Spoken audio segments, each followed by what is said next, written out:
ಎಲ್ಲರಿಗೂ ನಮಸ್ಕಾರ. Hello guys, welcome back to Dodda Mani's Kitchen. ಇವತ್ತು ನಾನು ನಿಮಗೆ ಒಂದು ಈಸಿ ಸ್ನ್ಯಾಕ್ ರೆಸಿಪಿ ಹೇಳ್ಕೊಡ್ತಿದ್ದೀನಿ, ಫ್ರೈಡ್ ಬಟಾಣಿ. ಅದು ಫುಲ್ ಈಸಿ ಮತ್ತು ಟೇಸ್ಟಿನೂ ಇರುತ್ತೆ. ನಿಮ್ಗೆ ಇಷ್ಟ ಆಗುತ್ತೆ ಅಂತ ಅಂದ್ಕೊತಿದ್ದೀನಿ. ಬನ್ನಿ ಹೇಗೆ ಮಾಡೋಣ ಅಂತ ತೋರಿಸ್ತೀನಿ. ಈಗ ನಾನು ಒಂದು ಬೌಲ್ ಗ್ರೀನ್ ಬಟಾಣಿ ತೊಗೊಂಡಿದ್ದೀನಿ. ಓವರ್ನೈಟ್ ಸೋಕ್ ಮಾಡ್ಕೊಂಡಿದ್ದೀನಿ. ಇದನ್ನು ಬಾಯ್ಲ್ ಮಾಡ್ಕೊಳ್ಳೋಣ ಬನ್ನಿ.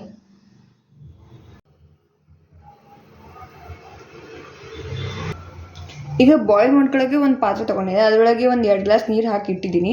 ಅದು ಸ್ವಲ್ಪ ಬಾಯ್ಲ್ ಆದಮೇಲೆ, ಅದು ಫುಲ್ ಕುದಿ ಬಂದಮೇಲೆ ನಾವು ಬಟಾಣಿನ ಆ್ಯಡ್ ಮಾಡ್ಕೊಳ್ಳೋಣ. ಈಗ ನೀರು ಕುದೀತಿದೆ. ಈಗ ನಾನು ಅವನ್ನ ಬಟಾಣಿನ ಮಿಕ್ಸ್ ಮಾಡ್ಕೊತೀನಿ. ಅದನ್ನು ಬಾಯ್ಲ್ ಆಗೋಕ್ಕೆ ಬಿಡಿ ಒಂದು 7-8 ನಿಮಿಷ.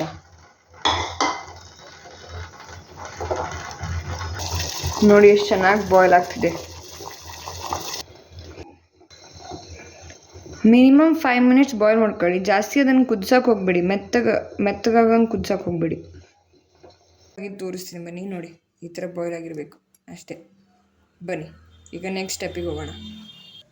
ಅದನ್ನು ಬಾಯ್ಲ್ ಮಾಡ್ಕೊಂಡಿರೋದು ನೀರನ್ನು ಚೆಲ್ಲಿ ಈಗ ತಣ್ಣೀರಿನಲ್ಲಿ ಟ್ರಾನ್ಸ್ಫರ್ ಮಾಡ್ಕೊಳ್ಳೋಣ. ಅಂದರೆ ಸ್ವಲ್ಪ ಅದು ಆರಬೇಕಂಥೇಳಿ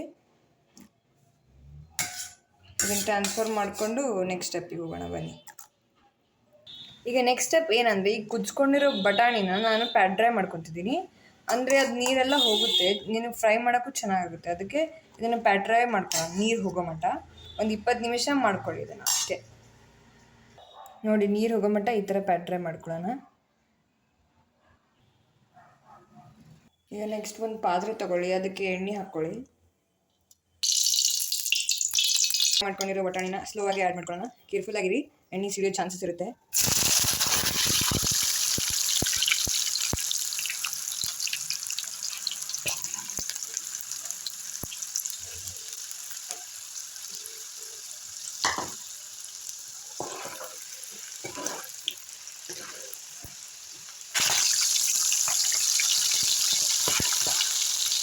ಫ್ರೈ ಮಾಡಿಕೊಂಡ್ರೆ ಕ್ರಿಸ್ಪಿನೂ ಇರುತ್ತೆ. ಫ್ರೈಡ್ ಬಟಾಣಿ ರೆಡಿಯಾಗಿದೆ. ಈಗ ತಿನ್ನೋಕೆ ರೆಡಿ ಬನ್ನಿ. Easy and tasty evening snack fried ಬಟಾಣಿ ರೆಡಿಯಾಗಿದೆ. ನೀವು ಇದನ್ನು ಉಪ್ಪು ಖಾರದ ಜೊತೆ ಆದರೂ ಹಾಕ್ಕೊಂಡು ತಿನ್ಬೋದು, ಆದರೆ ಹಾಗೆ ತಿನ್ಬೋದು. ಇಲ್ಲ ನಿಮ್ಗೆ ಬೇಕಾಗಿರೋ ಚಾಟ್ ಮಸಾಲ, ಬೇರೆ ಮಸಾಲ ಜೊತೆ ಹಾಕ್ಕೊಂಡು ತಿನ್ಬೋದು. Thank you. ನಿಮಗೆ ಈ ವಿಡಿಯೋ ಇಷ್ಟ ಆಗಿದ್ದರೆ ಲೈಕ್, ಶೇರ್ ಆ್ಯಂಡ್ ಸಬ್ಸ್ಕ್ರೈಬ್ ಮಾಡಿ. Thank you.